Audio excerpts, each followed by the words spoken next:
Dying. I hate dying in this game. I can't stand dying. This respawn timer just mocking you, telling you how bad you are at the game. Age of Fate's coming up, legendary campaign, new difficulties. So here's 3 hunter builds to help you not die in Age of Fate. The first one is a solar build, all around melee, staying alive, getting invisible, getting your health back. And for this, we'll be using Assassin's Cowl. To start off with, I want to go over the artifact. We're getting a new artifact in Age of Fate, and there's a lot of synergies here at play that loop back into the build. So I'm going to go over the artifact first. The main ones we're looking at is Frost Renewal. Taking crit damage when you have Frost Armour releases a freezing burst and also grants Frost Armour to other allies. Radiant Shrapnel. Dealing sustained damage while radiant or defeating a scorched enemy with a solar weapon creates solar projectiles that damage and scorch. Frigid Glare. While Frost Armour is active, Stasis Precision Final Blows release a freezing burst. Cauterized Darkness. Stasis debuffed non-boss targets take increased solar damage from all sources.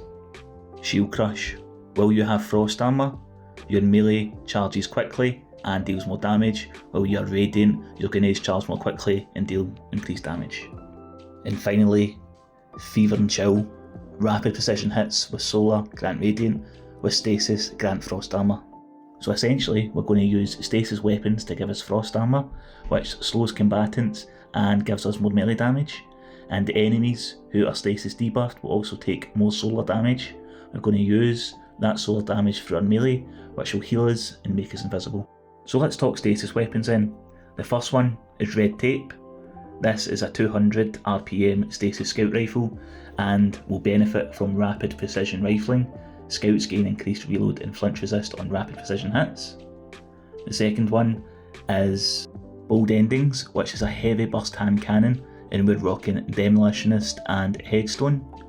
And finally, the newly buffed Wicked Implement, which is having its RPM buffed up to 200, and rapid precision hits slow targets, and picking up stasis shards also overflow the magazine. For a special weapon, we're going to use Lord of Wolves. Lord of Wolves intrinsically scorches targets, so this will feed into Radiant Shrapnel. Defeating a scorched enemy with a solar weapon creates solar projectiles that damage and scorch. Lord of Wolves will do this all on its own, we won't need to flip any weapons at all. And because it's not incandescent, we don't need a kill trigger for this. Your heavy can be whatever you want. If you're using Lord of Wolves, then Hazen's Vengeance might be a good pairing with it.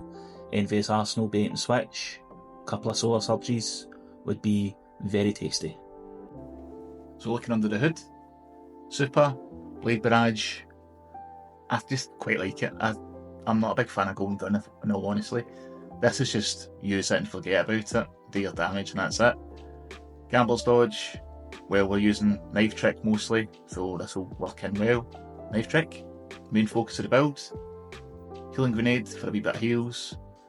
Knock him down, Will Radiant Final Blows with a quick throwing knife will refund your melee energy, so that's what we're going for. And then Gunpowder Gamble. We'll be getting a lot of solar kills and a lot of solar ability kills with this, so this just adds more scorches, more ignitions in our build. Ember of Torches, Ember of Empyrean, Ember of Searing, and Ember of Benevolence. So because we'll be making people radiant and curing them, this gives us more ability regen. This grants us melee energy for defeating scorched targets. This extends our Restoration and Radiant effects. And using Knife Trick makes us radiant.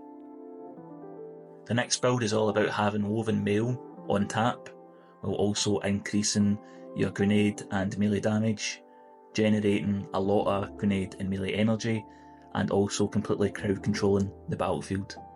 This is the Cyrtarachne's Facade build. To start off with, let's go over the artifact perks once again. The first one is Tightly Woven. While Woven Mail is active, gain increased super and grenade stats. Next one is Fever and Chill, gain radiant on solar precision hits. Threaded Blast, destroying a triangle with strand damage increases its radius and damage. Cauterized Darkness, strand debuff targets will take increased solar damage. Shield Crush, increased grenade and melee energy while you are radiant and also have woven mail. And finally, tangled web. Rent a tangle suspends nearby targets.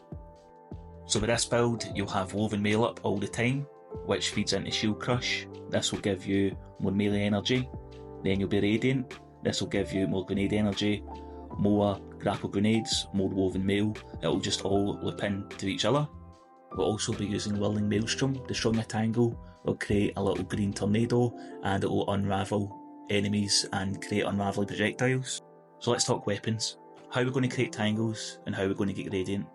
Well, the first choice would be Navigator. This is getting buffed in Edge of Fate. When you have woven mail, you'll gain 25% increased damage. Also, it intrinsically severs targets as you damage them.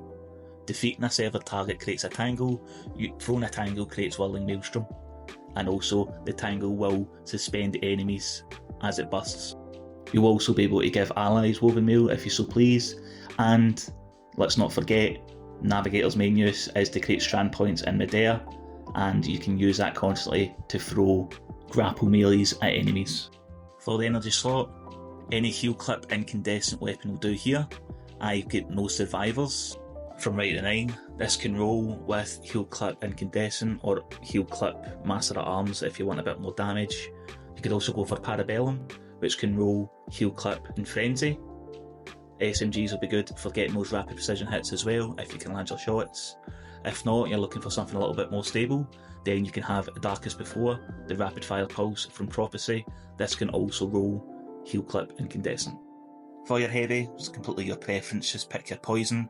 If you want more damage, again, Hazen's Vengeance, a couple of Solar Surges will work for your primary and the heavy. If you want more ad clear, use an LMG, or you can use a linear fusion, completely your choice. Woven Mail and Heal Clip will just give you unlimited survivability during any part of Edge of Fate, and Whirling Maelstrom helps support the build by just giving amazing ad clear. So under the hood for this, Silk Strike, Freddy Spike, again, love Freddy Spike, Gambler's Dodge, and Grapple Grenade obviously because it's the main focus of the build. So to pair with Widow's Silk, so we get 2 grapples, we want Whirling Maelstrom. This will create the Tangle Tornadoes. Freddy Continuity, Suspend, Unravel and Sever is applied for increased duration.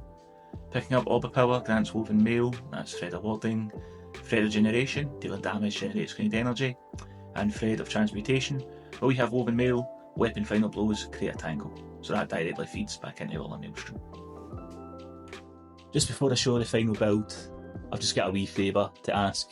If you could like, comment, subscribe, it would really help me out with the YouTube algorithm. I'm on a big push now to get to 1,000 subscribers, so anything that you can do would really help. Love you lots. Cheers. Do you know what really helps not dying in this game? See when the bad guys, see when these guys here, they ones right there, see when they don't even shoot at you? That really helps you stay alive and not die. This build is the Balance of Power Threaded Spectre build. Balance of Power is an exotic that nobody uses, and I don't know why. Void invisibility is a very big thing, but you get the same effect, if not better, through Threaded Spectre. Now what Balance of Power does is your Threaded Spectre has increased duration and durability, and damaging it releases additional threadlings. While you're near your Threaded Spectre, you do not appear in radar. So what that means is when you've got a Threaded Spectre on the go, the enemies are not going to look at you, they'll be looking at the Threaded Spectre. So what I tend to do is I tend to jump up high, use Ascension, that jolts everything, makes me amplified, generates a Threaded Spectre, and all of a sudden, all the enemies are looking up at the sky, or not even knowing that I'm there. This allows me time to go in, clear out ads. Ascension is also getting fixed finally in Edge of Fate, which means that when you use Ascension, all the class abilities like Powerful Attraction, Reaper, these kind of things that work with your class ability, it'll work with Ascension. We've been choking for this since Ascension was introduced, and it's finally getting fixed Edge of Fate. So Ascension stonks are going to go through the roof as well.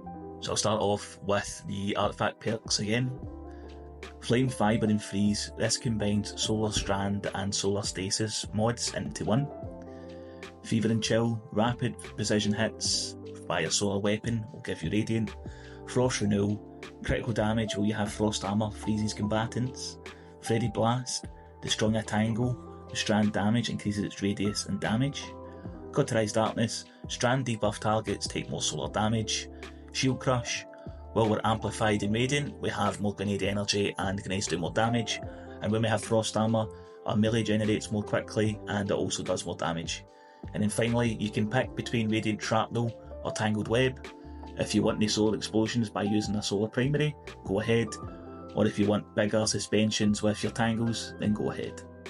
To get Frost Armour on the build, we're going to use Silence and Squall, and then Facet of Purpose.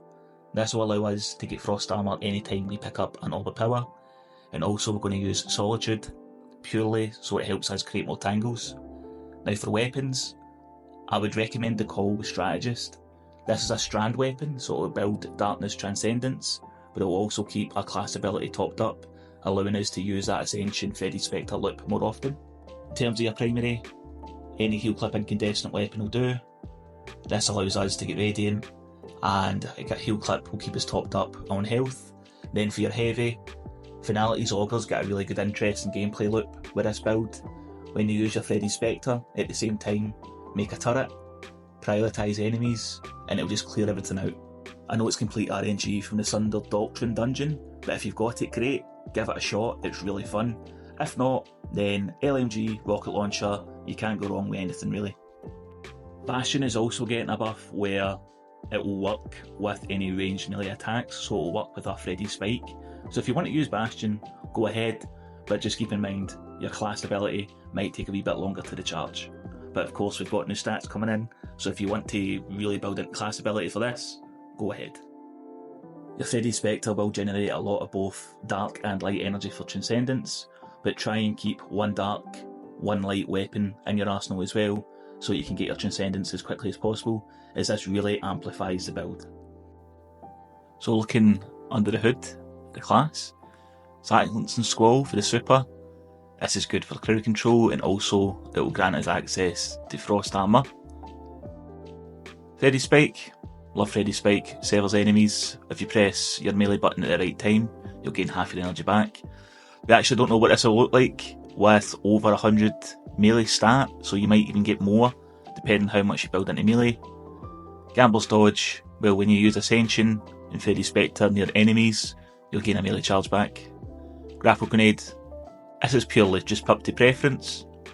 Now I can't remember with the nerfs if we're going to be left with 4 or 5 aspects, so I've just built into 4. So Facet Protection, 15% damage resist. Facet of Dawn when we use Freddy Spike would become Radiant. Facet of Solitude, severing targets after rapid precision hits. And Facet of Purpose, paired with Silence and Squall, gives us Frost Armour. Now if I'm wrong and it is 5 aspects you'll get, then it's completely up to you. Facet of Courage works well, so does Facet of Balance. It's completely your choice. And that's it, that's 3 builds to help you not die in Edge of Fate for Hunters. I'll be planning to do one for Warlock and one for Titans as well, so you'll each have your 3 builds in Edge of Fate. I'll have these released before Edge of Fate launches. Hopefully you enjoyed the video, thanks very much for your time as always. Any support you could show, as I said previously, would greatly appreciate it. Other than that, thanks for your time, and I'll see you soon for more Destiny 2 content. All the best, cheers.